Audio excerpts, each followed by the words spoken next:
Welcome back to another episode of The Inclusive Consumer, your favorite podcast covering topics at the forefront of every modern marketer's mind: strategy, social media, content, growth, influencer partnerships, demographic, psychographic, and of course, target marketing. Whether you are a marketing leader or marketing enthusiast, this podcast is for you. I'm Deborah Walton, your podcast host. I'm the founder and managing partner of Revelant, a consulting firm specializing in branding, marketing, inclusive strategy, inclusive marketing, and inclusive product consulting to help organizations increase their revenue and brand reach. My pronouns are she and her. I am an African American woman with brown skin, dark brown curly hair, dark brown eyes, and I'm wearing tan colored glasses, a blue blouse, and a gold pearl necklace in front of a branded background for the Inclusive Consumer Podcast. It is a pink background with the Inclusive Consumer Podcast logo in the top corner. For those of you unfamiliar with that practice, that is a visual description. I want to ensure that listeners from the blind and low vision communities have an inclusive experience with the podcast when tuning in to enjoy the show on YouTube. As we get started, I want to take a moment and share a land acknowledgement statement. I acknowledge that I am on the ancestral lands of the Cherokee and Shawnee people. I acknowledge these tribes and nations as the rightful and traditional protectors and caretakers of these lands. I encourage you to learn more about the lands that you are currently on and to reflect on your own place in this work. Now, this podcast is titled The Inclusive Consumer, and you may be wondering, who is an inclusive consumer? Today's consumers do not buy the first product or service that they come across. The modern consumer is inclusive. They care about their identity and their culture, and they care about the identities and the cultures of others, and really expect to see companies not only respecting, but also celebrating the dynamic humanity that is reflected in the modern world. Today's modern consumer is the inclusive consumer. Now, on to this podcast episode for today. I'm joined by Kae Sandt, a UX designer, and our topic is inclusive UX and human-centered design. Let's get this marketing party started. But first, let me tell you about Kae. From Navy vet to UX designer, her journey has been defined by precision, discipline, and a commitment to excellence. The skills that she honed in a high-pressure environment have seamlessly translated into her role as a UX designer, where she guides users through engaging digital experiences. With a background in graphic design and specialized UX training, she's crafted impactful solutions for startups like Skimly, an AI video editor platform. Her expertise includes managing end-to-end design processes and developing intuitive user interfaces. As an Alaska native, Tlingit, she works with her tribe to bring more Native Americans into tech, which is something that I love because we all know that representation matters. She's a dedicated advocate for diversity and inclusion in the tech industry, and especially for Indigenous communities. Currently, she is furthering her education in robotics, integrating technology with her passion for design and community development. Kae, welcome to the podcast. Hello, thank you for having me. So, if you are new to the world of UX design, don't assume that inclusive design is an advanced topic. In reality, inclusion is at the heart of the history of UX design, whether you're designing a login screen, a search experience, a purchasing process, or anything else that you can imagine. If your users feel excluded from the experience, they're likely to drop out of it entirely. And when we think about, the time span that the attention span that people have, typically our attention span is not very long. So we definitely want to make sure that user experiences are seamless, positive, and simple so that they can quickly navigate and successfully have that experience. Inclusive design is one of the most impactful and effective ways to improve experiences for users of any identity, background, or experience. So, Kay, I'm so excited for us to have this podcast discussion. Can you share with us what is inclusive design and why does it matter? So inclusive design focuses on creating products, services, and environments that are accessible and usable to as many people as possible, where they don't have to have products, they don't have to have add-ons, adapt, adaptation, and specialized designs to be able to use your product. And it acknowledges like the value of diversity and uniqueness in each individual. Uh, it just aims to provide equal access to experiences from all abilities, backgrounds, and demographics. Absolutely. Love that. That is so important as we're looking at really an opportunity for us to improve CX, customer experience. We can do that with inclusive design. So, Kay, can you share with us what are two essential elements for inclusive design? So it's including like diversity from the beginning of creating whatever product you're creating service. It's just understanding the diverse users and including them also in the design process. So having diverse designers and diverse users in user interviews. And then I would say like flexibility of use. Right now, like one of the main complaints, like one of the top three complaints on apps is apps aren't flexible to the user, as in like time management apps and stuff like that. So it's becoming so much more needed. Absolutely. So, what are the other two complaints from apps? People are really worried about data safety, especially with growing AI, and then usability. A lot of apps prioritize features over usability, so people are worried about that. Absolutely. Well, for myself personally, I am not only an advocate, but also really data privacy and the protection of our data is something that is near and dear to my heart. I think it's something that as we continue to have larger online presences, it is important that we understand how our data is being used. And so, I'm glad to hear that that's a concern because if it's a large concern, then brands and design teams, they have to take it into account. They can't ignore it. They have to consider it and have to prioritize it in the solutions that they're creating. Yeah, I hope it's way more prioritized, but the sad thing is companies are making money off of it, so it's hard for them to prioritize. Yeah, absolutely. Well, as a marketer, it's definitely interesting when I choose to not have profiles with different apps or with different communities in order to protect my own data. So Yeah. that's always, one of the choices that we have on the user side is if we have to navigate and, opt out or look for Mhm. other apps or other digital services that either offer better protection or we can always choose to not engage and not give that data if it is, you know, a if that's the only option really on the table. So Yeah, most definitely. often when talking about inclusive design, the first and sometimes only association that people and organizations make is with accessibility. So let's talk about the difference. What's the difference between inclusive design and accessibility?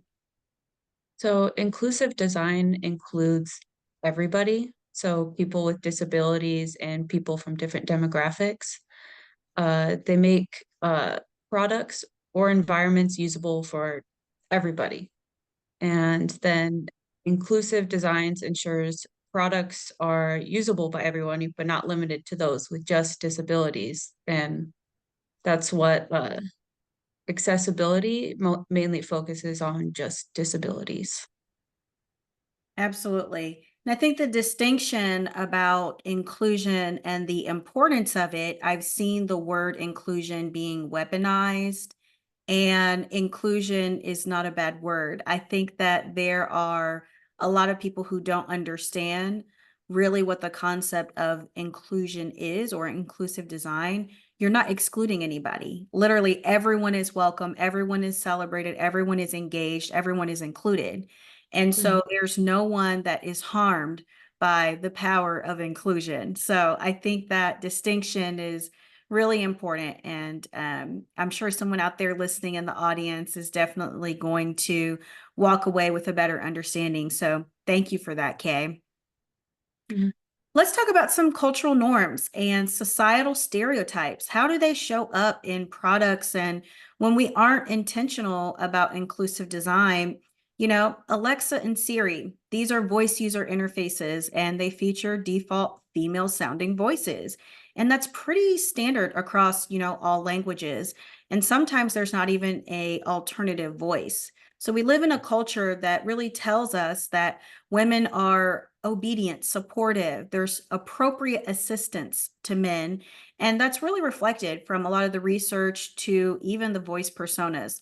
It's up to us to choose whether we want to iterate or we want to, continue to perpetuate these existing stereotypes or not. So, can you share with us, Kay, have you worked on a project that reinforced a stereotype or was exclusionary?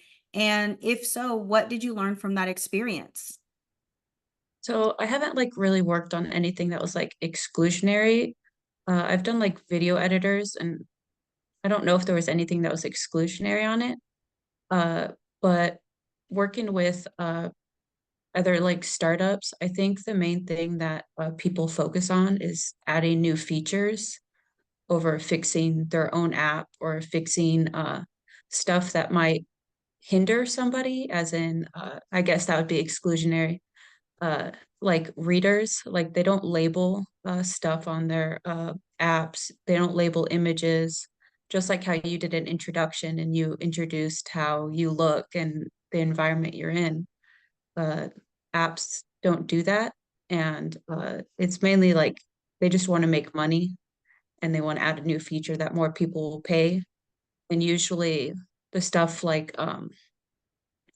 we talked about, adjustability, that's usually like to be able to adjust an app more is behind a paywall. So if you have a disability, you tend to have to pay more money in these apps, which is kind of it's a bad design.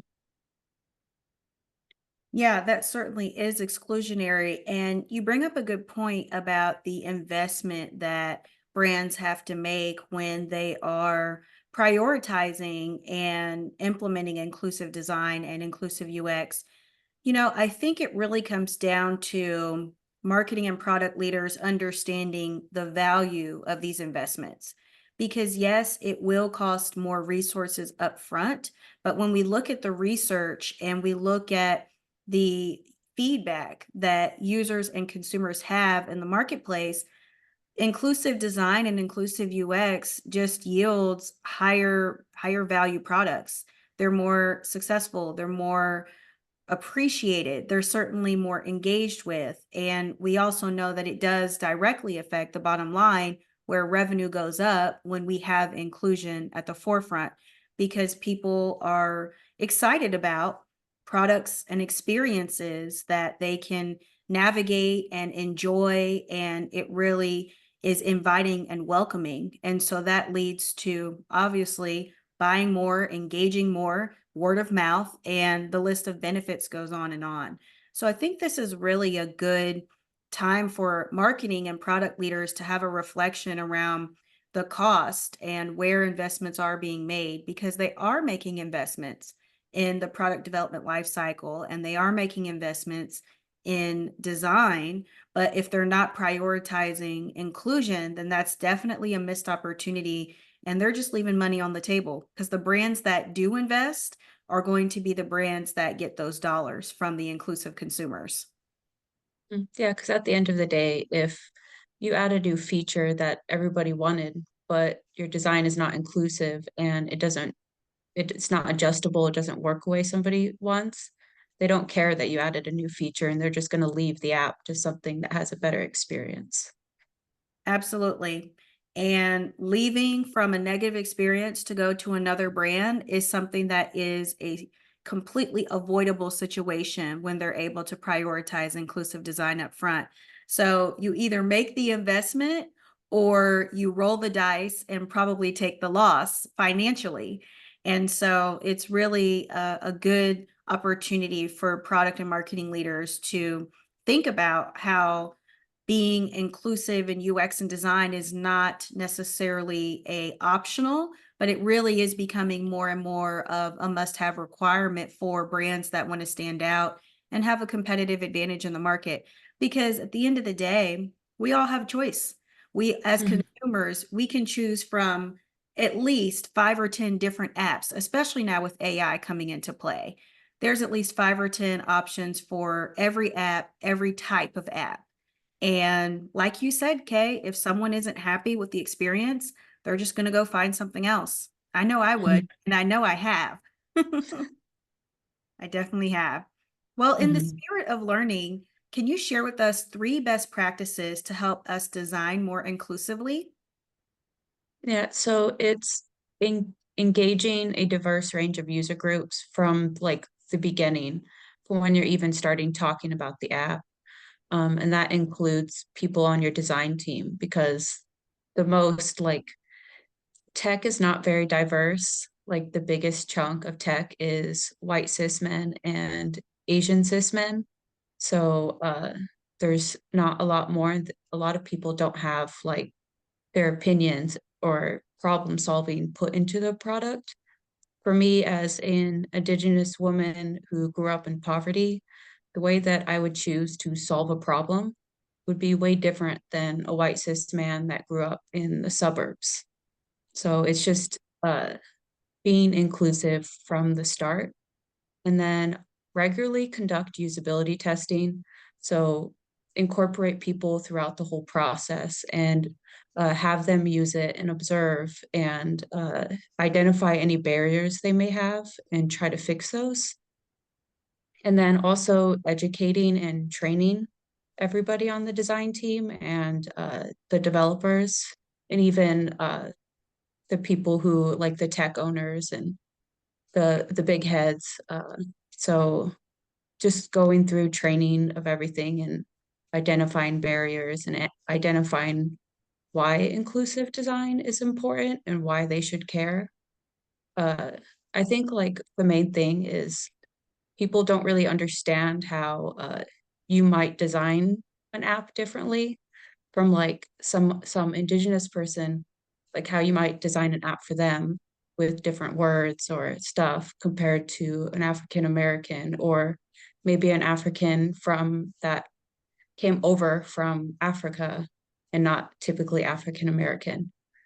There's so many different people to design for, and I just think people don't understand what they would design. Yes, I love everything that you just said because the representation is sorely missing.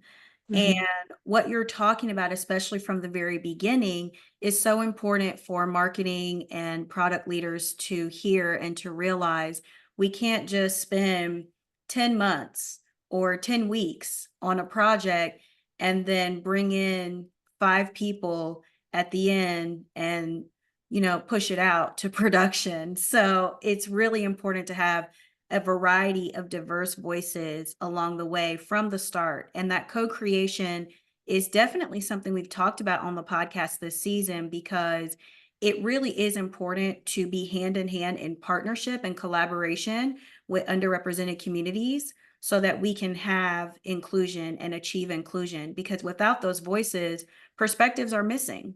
And you're absolutely right about the lived experiences that we all have, whether or not people want to realize it or they consciously realize it or they disagree.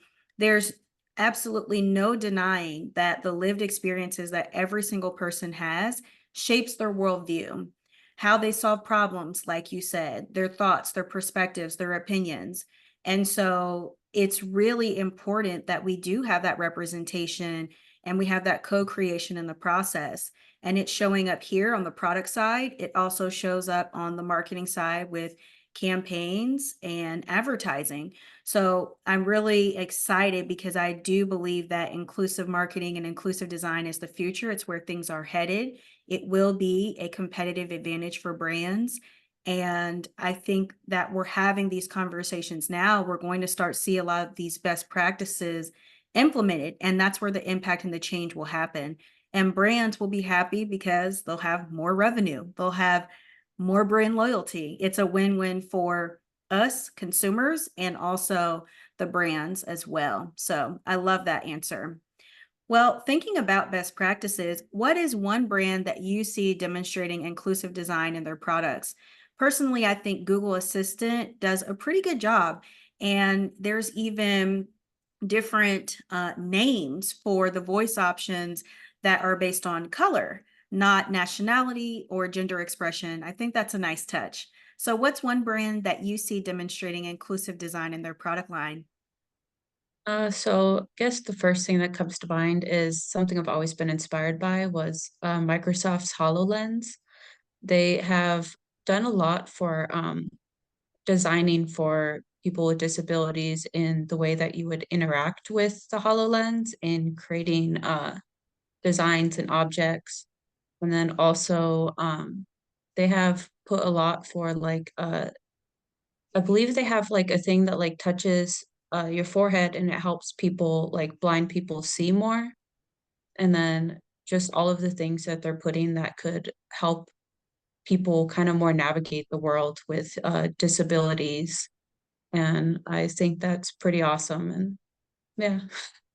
That is cool. Yeah. So Google and Microsoft are certainly hitting the mark. They're definitely doing it right in with some of their products and their lineups. So Hmm. that's awesome. Well, like I said, I really believe that inclusive design will become the new way of working. And right now, brands are not implementing it in a mainstream way, but it's coming. The demographics are changing. We have immigrant population, we have Generation Z and Generation Alpha, which are highly racially and ethnically diverse. And so the change is going to happen, whether or not marketing and product leaders want it to. They will have to start doing things in a more inclusive way. So, in one word, what does inclusive design mean to you and why? I would think empowerment. So it's just like, aiming to empower every individual with no limitations and on background or inability or ability. So everyone should fully engage and benefit from a product. So, Love it. Absolutely. We want our consumers to be really empowered and we want to be able to celebrate them in the experiences that they have with brands. If they're delighted, they will buy more, and they will come back and tell their friends. mhm. So I love that. Well, as a final thought for our audience, I just want everyone to walk away, go away, listen to this episode, and really think about this statement. If we don't intentionally include, we unintentionally exclude. And that is certainly something that we don't want to do as brands in the space that we're in. It's a competitive market, and there's not one brand that exists that doesn't want to grow. This is the best growth strategy available, and it's highly underutilized. So we certainly want to be intentional about our inclusion. Well, thank you for joining the Inclusive Consumer Podcast today, Kay. This was an inspiring and informative conversation. Thank you so much. And if you want to check out Kay and connect or even follow on socials, I will have the links for you in the show notes. If you have any questions, if you want to learn more about inclusive design, the delivery of solutions that are not just easy to access, but also make people feel welcomed, safe, valued, as Kay said, empowered, and as I believe we should be prioritizing, celebrated, then reach out to us. Go to revelant.com to schedule a free strategy session. And if you'd like, you can get a complimentary website homepage audit or a social media profile audit as well. Understanding the scope and the complexity of inclusive design is essential to benefit people who are often overlooked or ignored, and you don't have to navigate the inclusive design journey alone. My team at Revelant is ready to help you win the inclusive consumer with inclusive design. We look forward to hearing from you. And if you liked this episode of The Inclusive Consumer, please subscribe, write us a positive review, and tell a friend. With that, we will conclude this episode and really excited to share the next one with you on the podcast. Thank you so much for tuning in. Bye for now.